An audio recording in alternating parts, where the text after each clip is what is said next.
Before you ask yourself, why is this shirtless guy trying to explain something to me today, I want to share that this is a video about raw relationships, why childlessness leads to death of modern couples and modern relationships.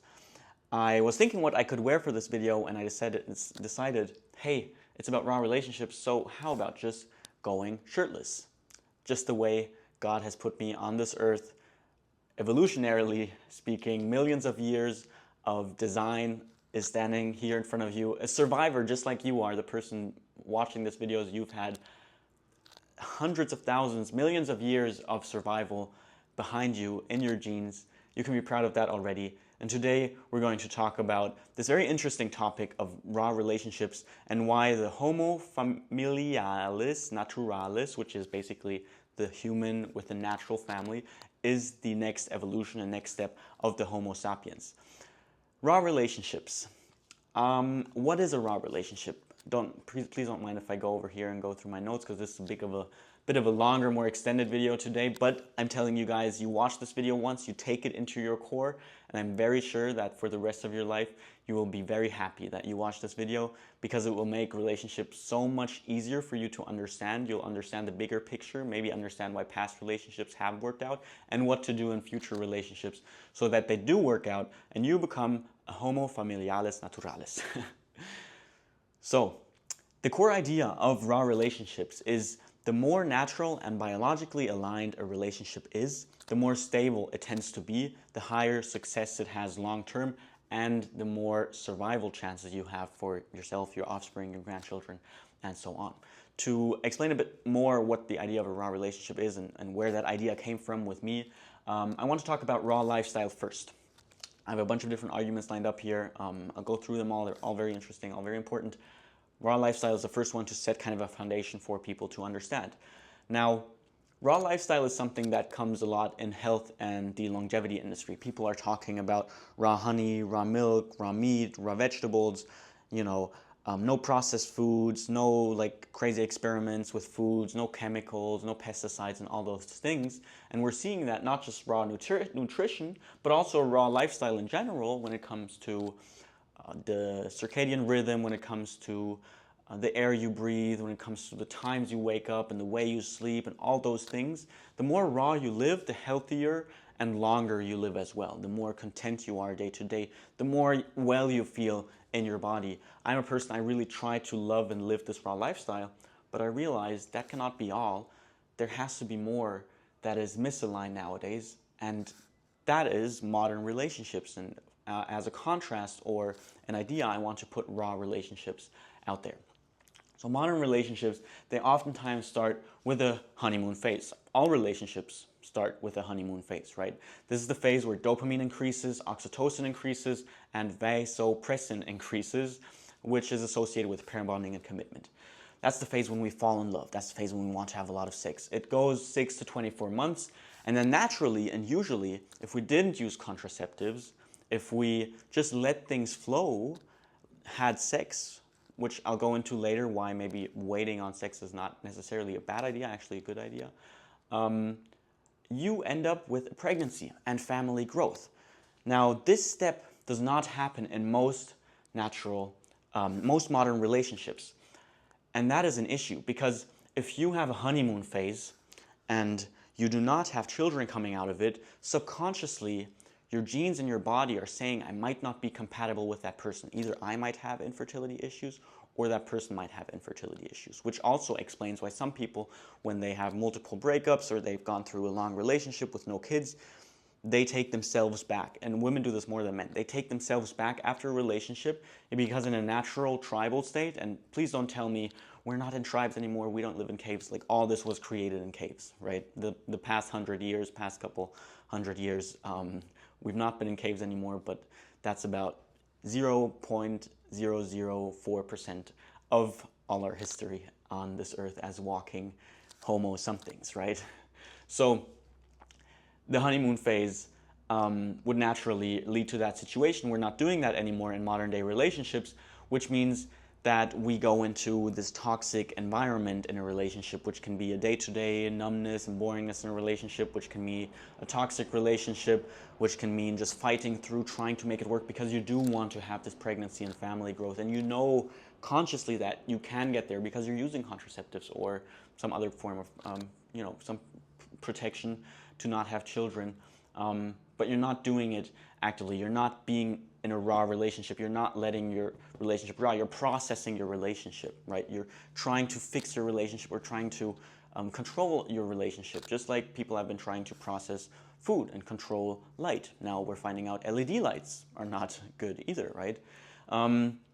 So we can see in relationships that do let the pregnancy flow and the family growth flow, that they have higher long-term relationship stability, shared purpose, shared identity, long-term investment, and cooperative parenting behavior.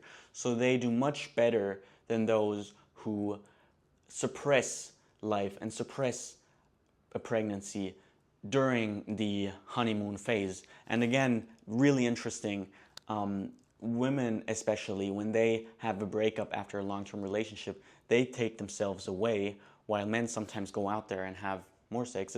I generally never generalize. My joke, I generally never generalize. Please, if I say something that offends you, just take that as one of many things, because I'm talking to, dozens, maybe hundreds of people in my videos. I'm hoping I can have a bigger impact in the future, but I want you to understand that not everything I say is perfectly implementable for your life or your situation. It might be different in yours. But again, women take themselves back after a long time, a long relationship, and no successful pregnancy, which they weren't even trying to do, but that would even make sense in a tribal state, because if you have a long-term relationship, have a lot of sex, and you're not successful, the tribe would want you to do something else, right? Not like, be in a romantic relationship, but instead do some hobbies, plant some trees or gather some berries or whatever you can do, right? So I think that's really very interesting. And then the families that do grow, they grow into something natural, right? The commitment becomes deeper. They form a life together. The woman is pregnant. She releases very different hormones. The whole energy changes. The man, his testosterone goes down as the baby is born. He's spending time with the baby. The woman will then maybe want to have another child. They might have another child coming after that, especially if they stay raw. If they stay raw, and I'm not just talking about raw dogging a little more, raw dogging is one part of it, but I'm talking more about the idea of the rawness and the realness in relationships, trying to bring that back into modern day relationships, because it is so important for a balanced, just like you have a balanced diet, you want a balanced relationship. You cannot base a balanced diet on like processed foods, right? You cannot balance a relationship on processed contraceptives. So contraceptives and recreational sex are actually separating sex from reproduction, right? Usually it would mean that there's a risk of pregnancy when you have sex. Now we don't have that issue anymore. I believe that birth control is another form of death or suicide. Now a lot of people will be offended by that, but let me explain. If you take birth control, and we mostly, I think there's no birth control for men yet, but if a woman takes a birth control pill, then what she's interested in a man is very different to what she would be interested in naturally. So we're already fucking with the raw lifestyle, and we have a harder time setting up raw relationships if we are on birth control. Plus, birth control takes about 3 to 6 months to get away, or to leave, right? So if you are in a relationship nowadays, in a modern relationship, usually it takes a few months at least until the woman is ready and feels like she trusts you enough to maybe have children with you. Then she goes off birth control. Then it takes another 3 to 6 months for her body to function normally again. And then the honeymoon phase might be over already, right? So birth control is not just majorly mate suppressive, but it's also another form of death for your bloodline and another form of suicide. We see a lot of suicide nowadays that is like long-term suicide, because it leads to no chance of reproduction, which is reproductive suicide, not self-killing kind of suicide. but it's definitely another way of doing that. Women are interested in different scent profiles, different genetic markers, and there's really this research suggesting that hormonal contraception may alter natural mate selection signals that affects attraction, and it changes once a woman stops taking birth control. I think the data shows that women on birth control are more attracted to feminine men, and women who are not on birth control are more attracted to masculine men, which makes sense because birth control kind of, as far as I understand it, I'm not a professional in that, but as far as I understand it, makes a woman feel like she's pregnant, and gives the body signals that she's already pregnant, which in return means she has to surround herself with other feminine people because she wants to be in a tribe, stay in a tribe. Women were never designed to be like sole fighters in nature. I know, a lot of people will say, but I can do that, but I want to do that. Go ahead, try and fight against nature. People that do that, they usually have a middle name called Icarus. They fly very high and then drop very low. But aligned with nature, you, when you are pregnant, would stay with your tribe, which is also why when you're on birth control, you're more interested in feminine men. When you get off birth control, you're back interested in masculine men. So if you want to set yourself up for a raw relationship, and this video makes sense to you, then you have to get off birth control and then try and find a good man for a honeymoon phase. Not necessarily meaning you have to have sex with him right away, recreational sex, but I think I'll get into that. No, I can get into that now. You can also wait with the honeymoon phase. You can also get to know someone for many, many months until you trust him to have sex with him, to have children with him, which is also a very natural state because back in the day, the fathers would make sure that their daughters would not just like reproduce with like random guys from tribes of drug addicts, because we've had drug addicts for a long time in our bloodlines. They've been around, right? Because drugs have been around, natural drugs have been around for a very, very long time. They had fathers making sure that, they had mothers making sure that they wouldn't just like have sex. They had fathers making sure that they wouldn't just like have sex with random strangers. They would be more careful because they kind of knew more what implications it would have if they had sex with a man. And they would grow into a relationship from an age where they couldn't have children into late teenage years and early 20s where they could have children, and they would know this person for a very long time already. So you would have this connection, friendship, trust, and then when sex started, you could go deep into the honeymoon phase and natural pregnancy. So that's interesting and important to mention. You do not have to have sex right away with a new partner. If you want to have a raw relationship, trust your partner, low risk, it's best to wait until you're ready to go into the honeymoon phase and natural pregnancy coming out of that. And birth control, I don't try to put in my personal opinion too much into this stuff. My personal opinion about birth control is that it's stupid. sorry, I said it. I know people won't like this necessarily, but it kills you. One way or the other, it does kill you. I see a lot of women struggling with infertility issues because they were in birth control for a long time.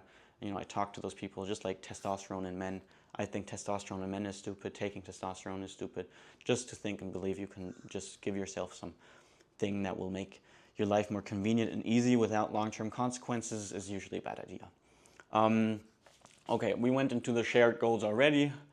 If you don't have these long-term shared goals, which is hard if you don't have a family or not going towards a family, then your relationship can really destabilize. A child that is 50% yours and 50% your partner's is going to be a shared goal from both of you guys. The incentive is on both sides to make the relationship work.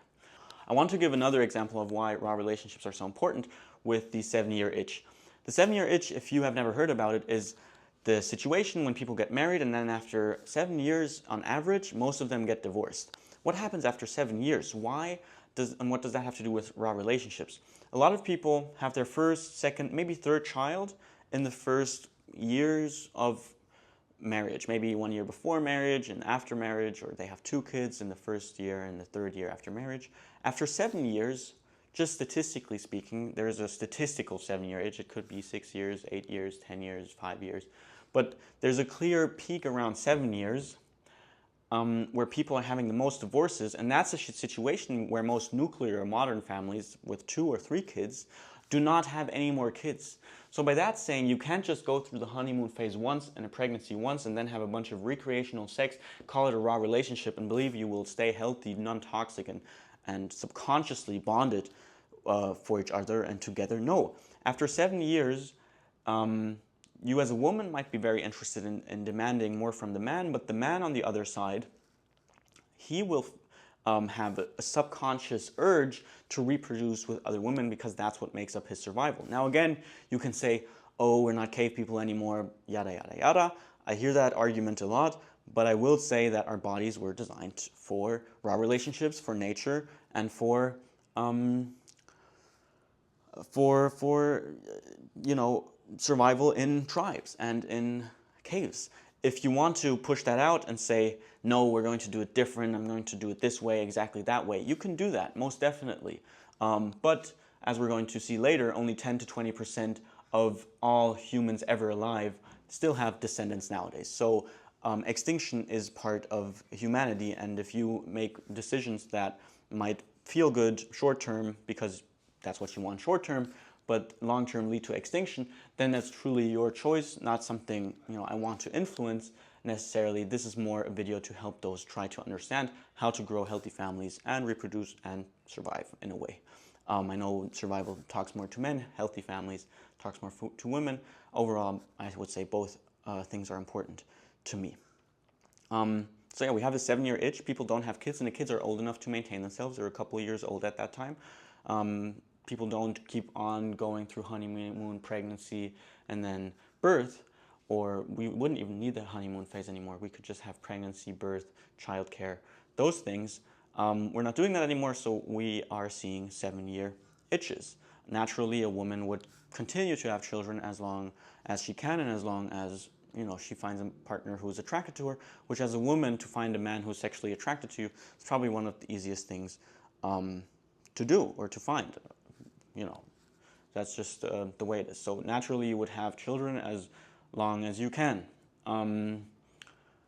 Which is why raw relationships is not just something you do once and then leave it and think that's a fix. It's just like a raw lifestyle. That's something that you work on and do every day and do your best every day. I hope I'm standing straight because the board is a bit too small. I have to get a bigger one.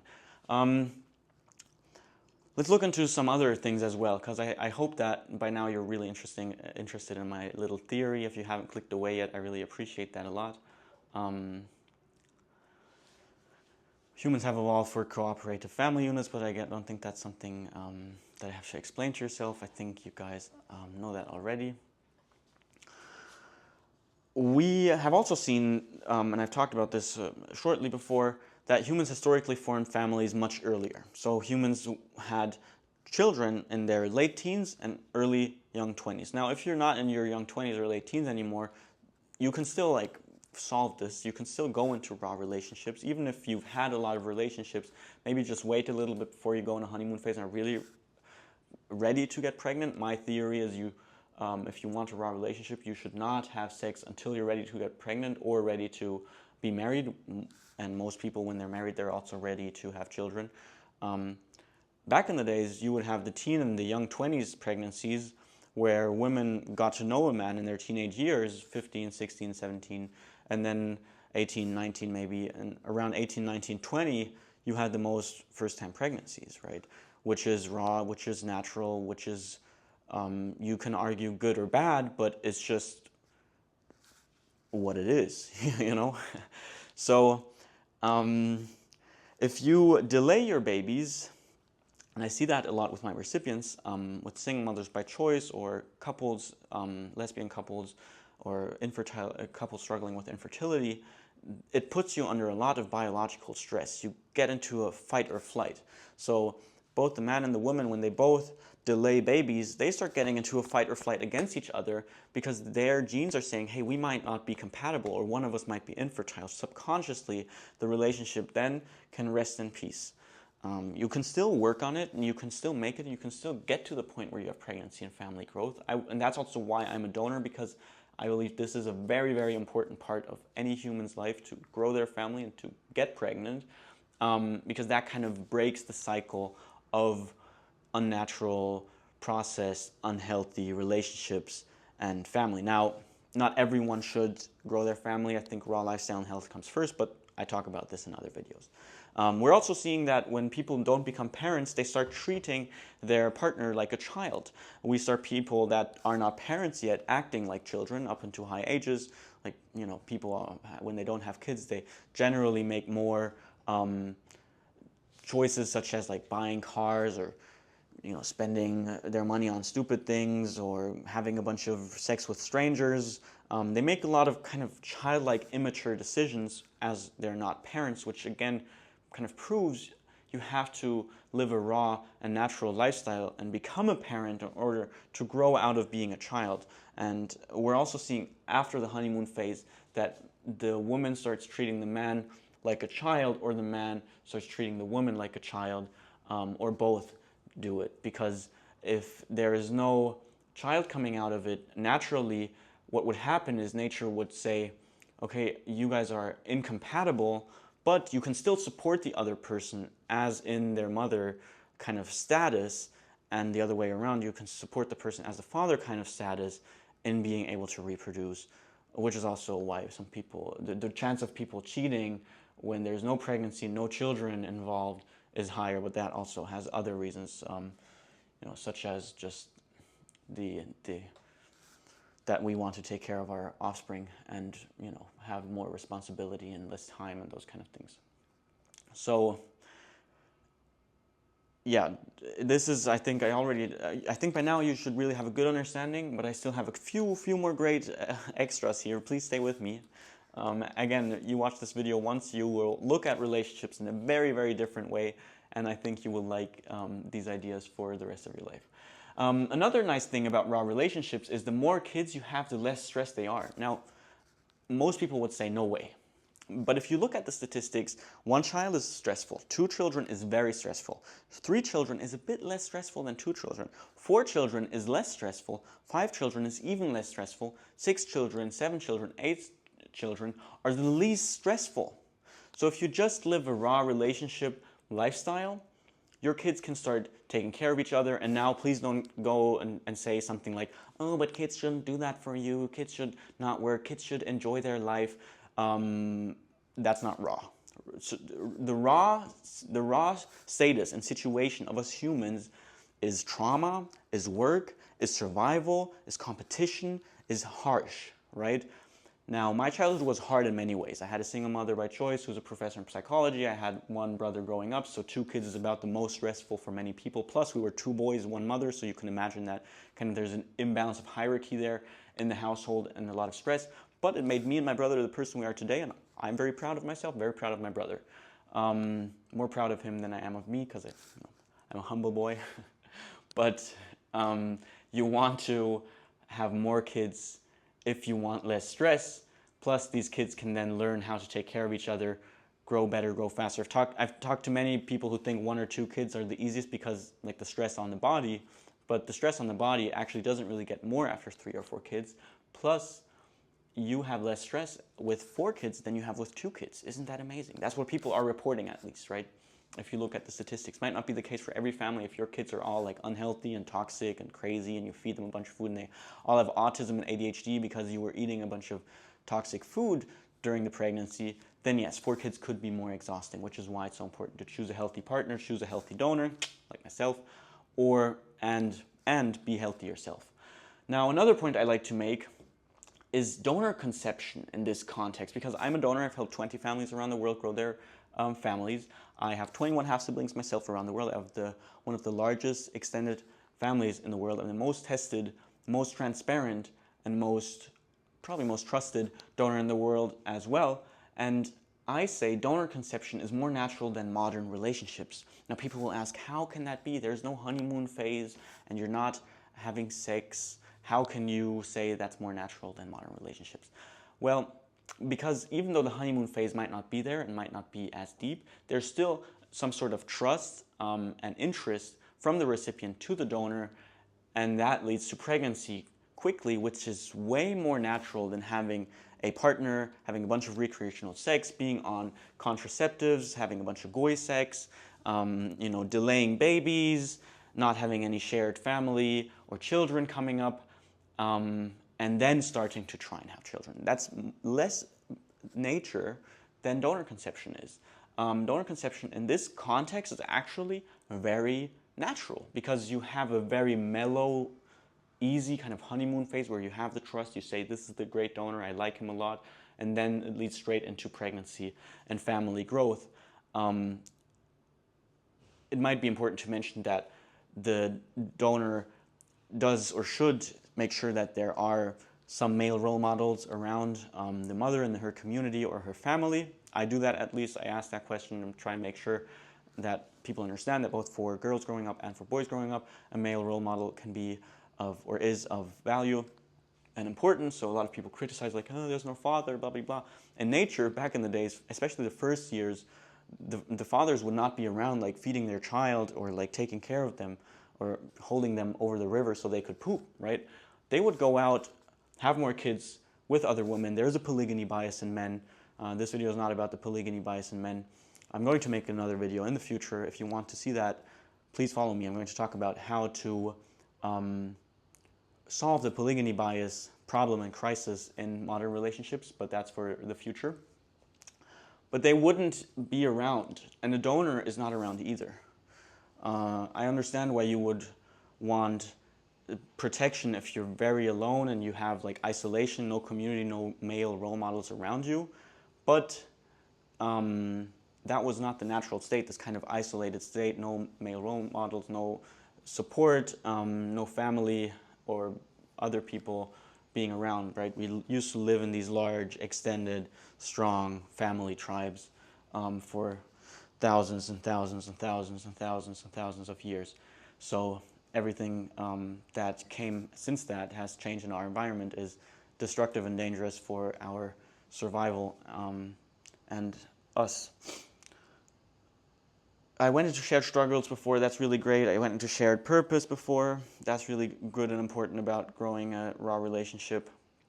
We are a family building species, which is why I believe the next evolution of Homo sapiens will be Homo familialis naturalis. We are not Fortnite streamers. When I decided I wanted to record this video, I went on YouTube. I was looking at, are there other videos about this already? I didn't find any. Some guy said, business guy, his name is Hormozy, very like strong guy. He's definitely on a lot of testosterone. Doesn't have any children. His wife also doesn't have any children. He said the future, why streaming is the future in the like business bubble. But we are not a business species. We're not a Fortnite streamer species. We are a family building species. Now we have a lot of distractions, new things coming in, but those will not survive. And this is an important point I wanted to go into a bit deeper. Only 10% or 20%, I think it's more 5 to 10%, but AI thinks 10 to 20%, of all humans that ever lived have descendants nowadays. So 80 to 90% of all humans that have ever lived do not have any descendants, did not pass on, not even a part. Because if you have descendants, it could be after a couple descendants, if there's only one descendant that you have and you didn't have many children, they didn't have many children. If you just had one child and they had two and then one of them died and they had one, you might only have like a small percentage of your DNA actually left. So I would say the real number is somewhere between 1 and 5% of all humans that have really enough DNA left that would make up one human. I don't know if that makes sense to you, but what I'm trying to say is, or what the point is in this, is very natural that humans go extinct, very normal that humans die, very normal that they do not reproduce, don't have children, or make mistakes reproducing, which is why I'm so proud of my little tribe of Instagram followers who might not be many, but very fertile for sure, and very strong in their survival instincts because they're intentionally growing families, which makes the Homo familialis naturalis so interesting because he is on the one side he's growing natural families, but he's doing so intentionally despite all the distractions. And we are not Fortnite streamers. We are a family building species. So the step-by-step is basically, or the way we could see it to make it understand, to have everyone understand, natural living, healthy lifestyle, raw lifestyle leads to reproductive health. Reproductive health, and that's what I've lived, leads to raw relationships, because if you're not reproductively healthy, it's hard to grow a raw relationship. You have imbalance and health problems and issues. You might be on birth control, which is not a natural lifestyle, not a raw lifestyle. And these raw relationships are the ones that then lead to survival. You might have 1, 2, maybe 3 kids if you have an unhealthy lifestyle, but it passes on to the kids. They have a harder time growing families. They have a harder time in the sexual marketplace, reproductive marketplace. Sexual marketplace is a modern thing anyways. I think it leads to death and issues as well. Of course, you can have a lot of sexual partners and spend a lot of time in the sexual marketplace.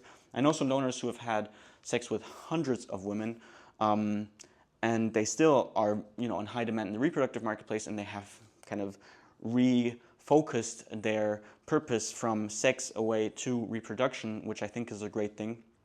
But the sexual marketplace itself, and the idea that there's a place where it's just about sex, to have sex, is another way of death and another way of reproductive suicide, such as birth control.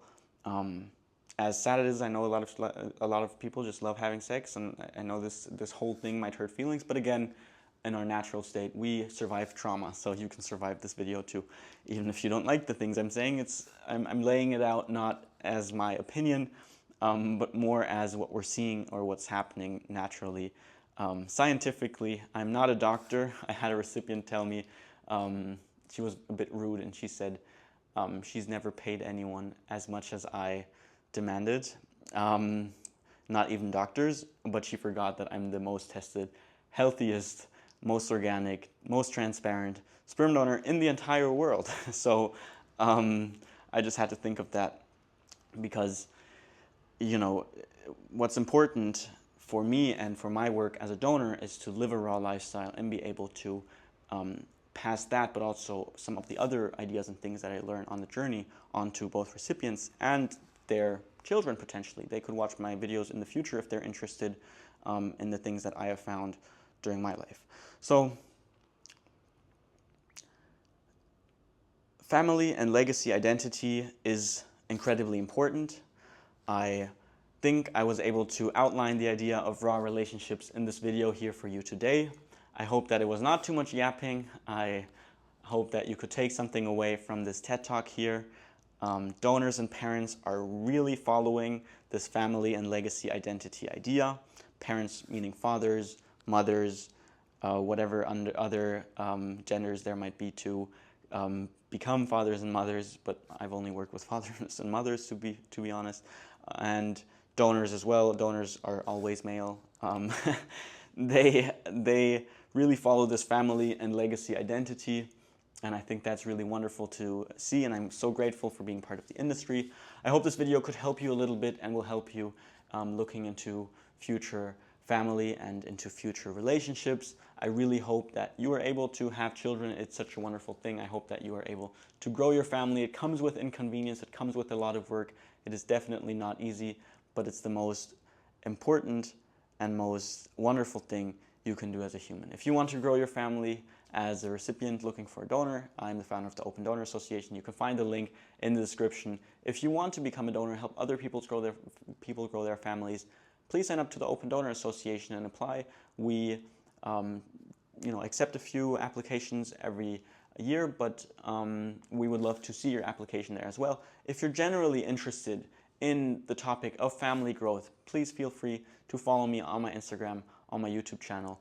I'm fairly new to this. My genes have seen it for millions of years. I have grown into a donor-conceived family. I have helped 20 families, but I'm still fairly new to this, so I'm always very grateful for feedback or anyone else who wants to support me on this journey in trying to grow the healthiest, strongest extended family there is with you guys together. Thank you so much for watching this video. I hope and I wish you have great future generations.